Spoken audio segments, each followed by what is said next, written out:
कुनिहार से हरजिंदर ठाकुर की रिपोर्ट। भारतीय राज्य पेंशनर्स संघ कुनिहार इकाई की मासिक बैठक आज इकाई के अध्यक्ष आरपी जोशी की अध्यक्षता में लोकनिर्माण विश्राम गृह में हुई, जिसमें संघ के प्रदेश मंत्री इंद्रपाल शर्मा मुख्य रूप से उपस्थित रहे। बैठक में सभी पदाधिकारियों व सदस्यों ने भाग लिया। शर्मा ने गत दिनों मंडी में राज्य स्तरीय सम्मेलन में हुए निर्णय के बारे में बताया कि संघ के अन्य 6 संगठनों की संयुक्त समिति के द्वारा सरकार को एक नोटिस दिया गया है, जिसमें पेंशनरों के सभी बकाया राशि, देय महंगाई राहत की किस्तों का भुगतान 1 महीने में किए जाने की मांग की है। यदि सरकार ऐसा नहीं करेगी तो बजट सेशन के समय प्रदेश भर से हजारों पेंशनर शिमला में धरना प्रदर्शन करेंगे तथा पूरे प्रदेश में सरकार के विरुद्ध आंदोलन अभियान शुरू किया जाएगा। बैठक में सभी वक्ताओं ने पेंशनरों की सरकार के द्वारा की जा रही अनदेखी की कड़ी निंदा की तथा संघ के द्वारा दी जाने वाली काल में बढ़ चढ़कर भाग लेने का संकल्प लिया। बैठक में स्थानीय अस्पताल में आज तक एक मेडिसिन एमडी की नियुक्ति न किए जाने, ट्रैफिक व्यवस्था के लिए अलग से स्टाफ न दिए जाने के लिए सरकार की कड़ी आलोचना की गई। बैठक में ओम प्रकाश गर्ग, श्यामानंद, गोपाल कृष्ण, सुशील शर्मा, राजेश जोशी, विद्या गर्ग, तारा चौधरी, जे.पी. शाह, रमेश योगीराज, हरदेव, कुलदीप भारद्वाज, सोहनलाल, जियालाल, भवानी शंकर, चेत राम तन्वर, हरिदास, भगवान सिंह सहित अन्य उपस्थित रहे। आज भारतीय राज्य पेंशन संघ कुनिहार इकाई की बैठक हमारे वरिष्ठ सदस्य श्री जे.पी. शाह जी की अध्यक्षता में हुई, क्योंकि हमारे यहाँ के इकाई के अध्यक्ष आज किन्हीं कारणों से उपस्थित नहीं थे।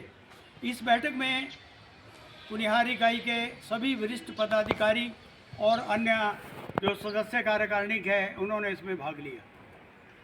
इस बैठक में अभी गत दिनों जो 17 दिसंबर को हमारे भारतीय राज्य पेंशन महासंघ और हमारे अन्य सहयोगी 6 संगठनों का जो संयुक्त सम्मेलन मंडी में हुआ था, उसके बारे में मैंने सारे लोगों को अवगत करवाया।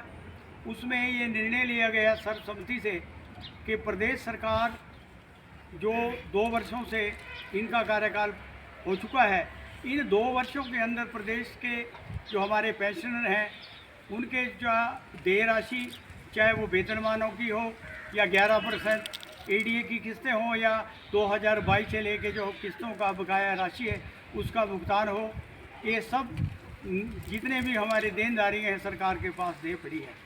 इसको लेकर के भारतीय राज्य पेंशन महासंघ समय समय पे सरकार को लिखता रहा है, सरकार से आग्रह करता रहा है। बैठकें करके हमने सरकार से आग्रह किया और उस दिन ये सर्वसम्मति से एक निर्णय लेके सरकार को हमने एक नोटिस दे दिया है कि सरकार 1 महीने के अंदर अंदर जो हमारी ये प्रमुख मांगें हैं और जो हमारी देनदारियाँ हैं इसको सरकार पूरा करे। अन्यथा जो प्रदेश में मार्च में विधानसभा का बजट सत्र चलेगा, उसमें पूरे प्रदेश के कोने कोने से, चंबा से लेकर के किन्नौर, भरमौर और कुल्लू, सारे जिलों से जो है हज़ारों की संख्या में पेंशनर जो हैं शिमला कूच करेंगे और शिमला में सचिवालय का और विधानसभा का जो है घेराव किया जाएगा, क्योंकि हमें इस सरकार ने विवश कर दिया है कि हम अपनी मांगों को मनवाने के लिए संघर्ष का रास्ता हमें अपनाना पड़ रहा है। और बड़े दुख की बात है कि सरकार जो है, मुख्यमंत्री बार बार झूठ बोल रहे हैं। उन्होंने 2 महीने पहले कहा कि प्रदेश के जो विभाग के और जो रिटायरीज़ हैं जिनके जितने भी मेडिकल बिल हैं उसको सरकार जो है भुगतान करने जा रही है, लेकिन आज तक वो जो है उनको एक पैसा नहीं मिला। इस अवधि के अंदर सैकड़ों जो हमारे पेंशनर हैं बिना भुगतान किए इंतज़ार करते करते जो है स्वर्ग को सिधार गए, जो बहुत ही दुर्भाग्यपूर्ण है। अभी विधानसभा का जो सत्र धर्मशाला में हुआ उसमें मुख्यमंत्री ने कहा कि अभी देनदारी जो है करोड़ों की पेंशनों की जो और कर्मचारियों की जो मेडिकल के बिल हैं वो देने के लिए पेंडिंग है। तो एक तरफ मुख्यमंत्री कहते हैं कि जारी कर दिए, दूसरी तरफ 2 महीने के बाद भी ये पैसे राशि जारी नहीं हुई, जो बहुत ही दुर्भाग्य की बात है। सरकार बार बार ये रोना रोती है कि हमारे पास जो है आर्थिक स्थिति हमारी ख़राब है। मैं पूछना चाहता हूं कि जब आर्थिक स्थिति मुख्यमंत्री जी प्रदेश की खराब है, क्या आवश्यकता है कि आप अपने कार्यालय में 19.5 करोड़ रुपए से लेकर के उसके रीइनोवेशन करने जा रहे हैं? ये मैं समझता हूं दूसरे मुख्यमंत्री है प्रदेश के जो आम आदमी पार्टी के बाद इस तरह का जो है विस्तार वहाँ कार्यालय में हो रहा है। और इसके अलावा अभी जो राज्य स्तरीय इन्होंने अपना सम्मेलन किया उसके ऊपर करोड़ों रुपए जो जानकारी मिली कि 20-25 करोड़ उस पर खर्च हुए। 10 करोड़ रुपए की राशि का भुगतान वकीलों को दिया सरकार ने, जो CPS के केस हैं। और उसके अलावा जो मंत्रियों की और विधानसभा अध्यक्षों की कोठियाँ हैं उसके ऊपर भी करोड़ों रुपए की जो है राशि खर्च की गई और अनावश्यक रूप से सरकार खर्चा कर रही है।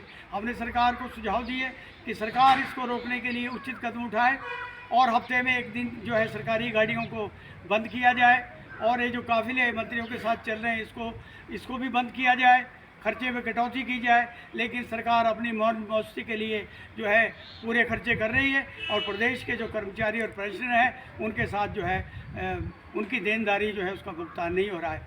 और अभी बार बार प्रदेश के जो 5 लाख के करीब कर्मचारी, पेंशनर और अन्य दैनिक वेतनभोगी या जो दूसरे वर्ग के कर्मचारी हैं सभी ने विरोध किया कि प्रदेश में ट्रिब्यूनल ना बनाया जाए।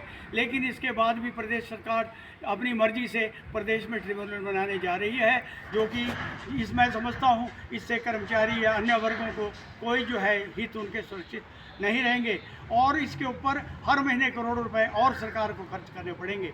तो क्यों सरकार ऐसा कर रही है जबकि माननीय न्यायालय में जो है समय पे निर्णय आ रहे हैं और कर्मचारियों के जो फैसले हैं वो उनका निर्णय हो रहा है। तो सरकार से आग्रह है कि सरकार अपनी फजूल खर्ची ना करे और इस ट्रिब्यूनल को भी जो है ना खोला जाए।